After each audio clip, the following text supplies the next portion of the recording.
So I was scared to come here because every time people think when you come to Oasis or something like that, it's a place you come to die.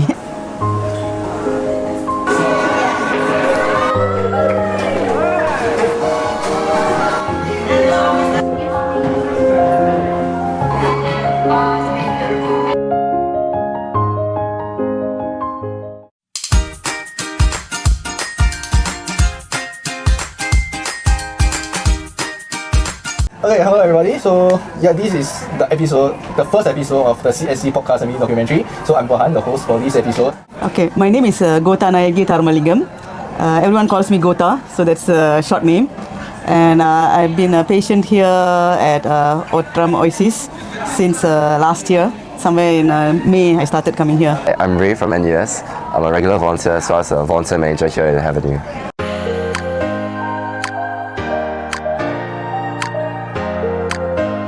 If you don't mind, would you like to share your condition with the camera if you don't mind? Yeah, there's nothing to hide about this. I've been diagnosed with a very rare sarcoma. It's called peritoneal sarcoma.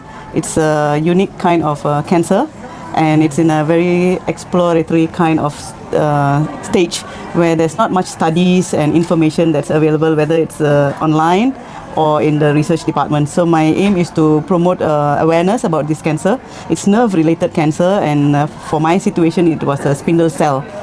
And there was a rupture in my abdomen which caused acute pain, and I had to go for emergency surgery. And since then, for my treatment, it has been always with some discussion among the NCCS and medical team. They have these ongoing reviews to decide how to handle my case.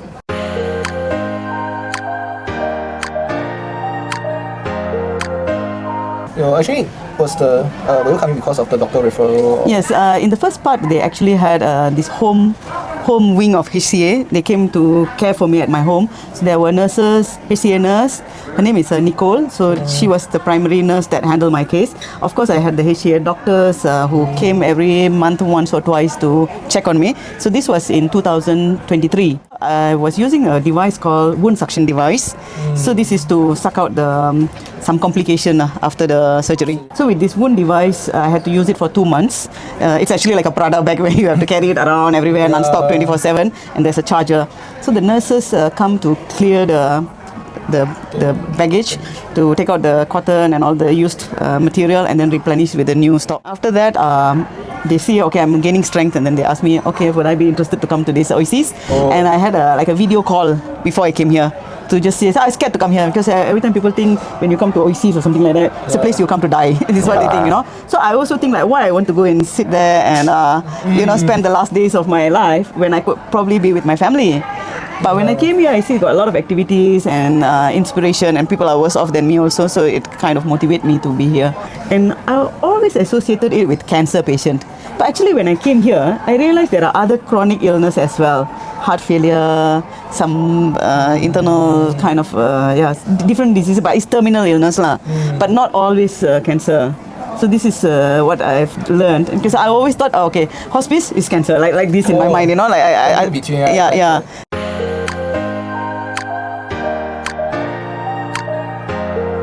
Would you like to run me through a day of you, a day for me here? Yeah. Okay, so on a good day, I come, have my breakfast. So there's a transport by the Lumens team who pick me at my home, and then bring me here. Usually, if I'm strong, I will walk, but sometimes I'm not strong enough, so they wheelchair me.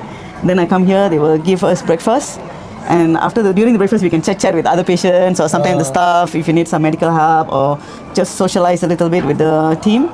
And then the morning activity will start. Either they have exercise or some yoga or whatever. Some hand activities, right? Some sitting yoga and so on. So it's usually 1 hour. After that is lunch.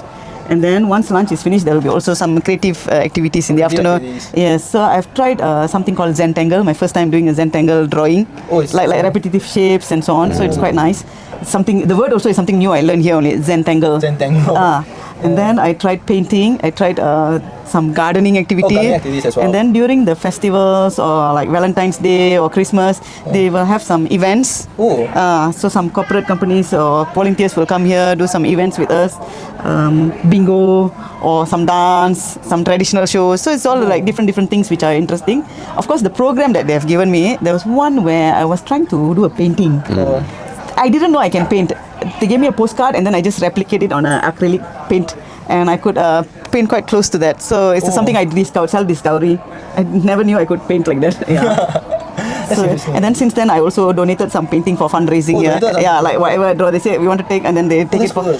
It's not like artistic painting. It's something the patients do, and then we can generate some income for the fund for the sponsors. They just buy to give us some. Yeah, so that's what we do. Yeah. There are also fun days where you can sing and have karaoke and happy hours. It's also fun for us. Yeah. And once that's done, around maybe 2:50, 3 o'clock, they will arrange for us to go back home. Yeah, and there's also an app in the phone where we can book some of the programs 2 days in advance. Yeah, so we can select what we're interested to do. Yeah. So today I went like for a haircut, later some nails, some Q-tex or whatever I want to put. Yeah. Yeah. It's like the spa area. Yeah, spa area. Yes. Spa area. Today the volunteer is coming to to do the haircutting. Yes. Oh, I see. Yeah. Okay.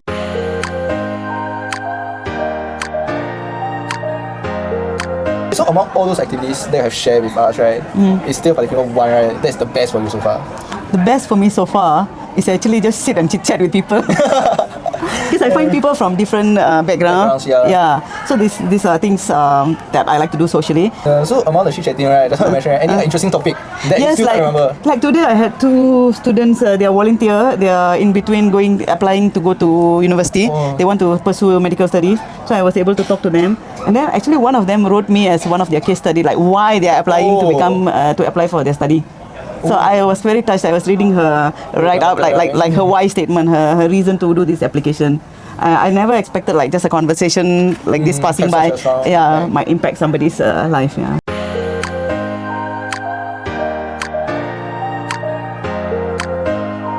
These are the new things that we have, slowly. And then also like the last time we went to like outing, my first time I went to Jewel. That's where I met him. Yeah. So this is the first time I met Ray and the group of students who helped us out the whole day. And the lady who sent me around her name was Rebecca. Yeah. Yes. How was your experience? It was very nice. What did you all do? We went like on a treasure hunt or something. Treasure hunting? Treasure hunt. What was that? Correct. Treasure hunt, right? We went to find birds, clouds, take photo of the train. Then we must be in the frame also. Must be in the frame. Yeah. I think the patients enjoyed this because it's something that we can do with the wheelchair. A lot of times when you're sick like this, we miss out on doing like fun activities, We Mainly cannot do outdoors. Outdoor, outside this environment kind of fun. So that was very nice. Yeah, Shirley wanted to take the photos, you remember? Oh yeah, Shirley is here, I just saw her. Yes.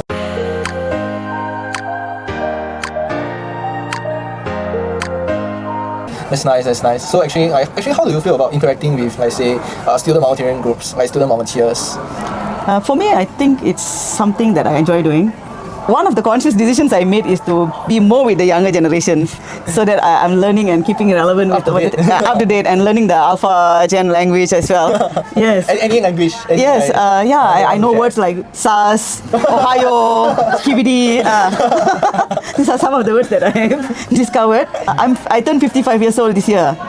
Yes, so it's important to always reinvent. Yes, up to date, reinvent yourself, get to know the new languages. Yeah.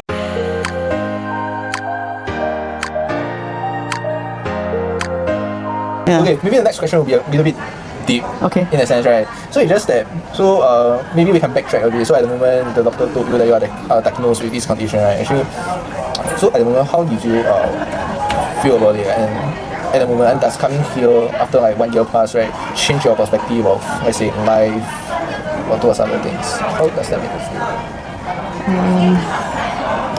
Actually, when I first went into the emergency care, the A&E, I don't have a full understanding of what happened to me. It all happened very suddenly. I have no symptoms.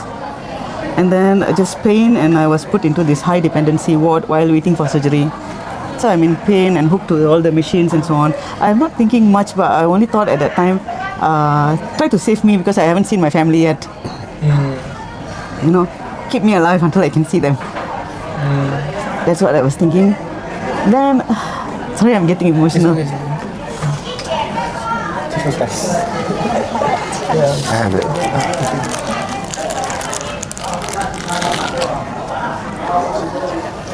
Thank you. So at that time, I'm just thinking, I just want to be alive to see my family. My family is in Malaysia. I'm a Singapore PR, so I fell ill while I was working here.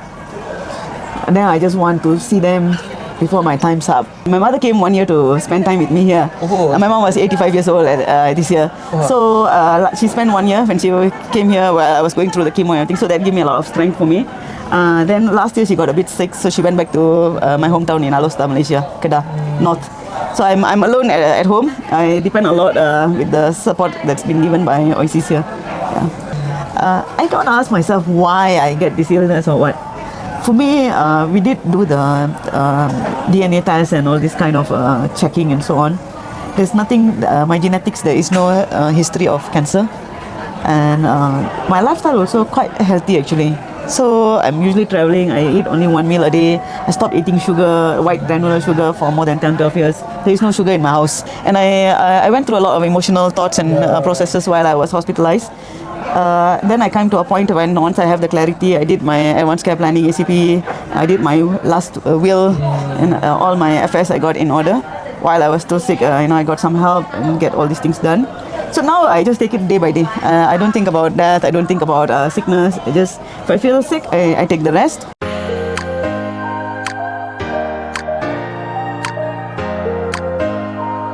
Sister, because you actually are very active, very cheerful, right? Like, what's the thoughts behind it That keeps you going. going? My philosophy is this: I don't think about what I cannot do. I think about in this situation what can I do. I have my ability to remember. I still remember his name. Ray. I just met you 2 weeks ago, right? Yeah. So there are some things that I'm building my capacity to recall and so on. Coming to OIC simulates like going back to work 5 days a week, So I'm seeing whether I can sustain that. Probably if I can manage this 5-day week here, then at some point if I'm healed and no more in pain, I'm thinking about continuing my work from home or slowly go back to work.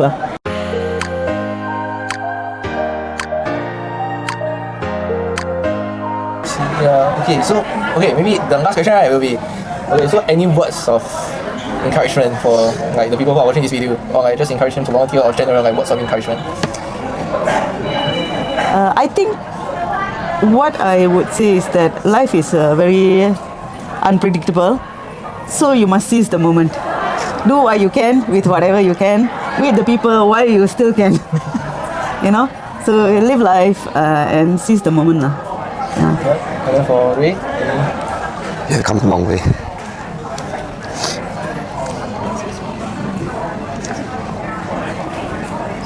That's all.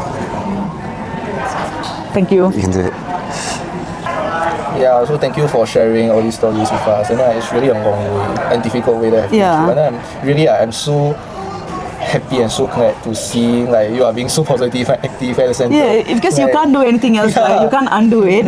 So it's better to think what can you do in a meaningful way with whatever that's your situation at that moment. The current moment to the fullest, right? So that's why when I participate or any activities, I will just do my best, and that's it. Thank you for sharing with us. And thank you so much for sharing the stories with us. Yeah, thank you for inviting me as well. Thank you. And with that, that's the end of the episode today. So shall we wave goodbye to the camera? To which camera? Okay, to this camera. Okay, shall we wave goodbye? Thank you. Thank you. Thank you. Thank you so much. Okay, peace. Yeah. Life is very unpredictable, so you must seize the moment. Do what you can with whatever you can, with the people while you still can. So live life and seize the moment.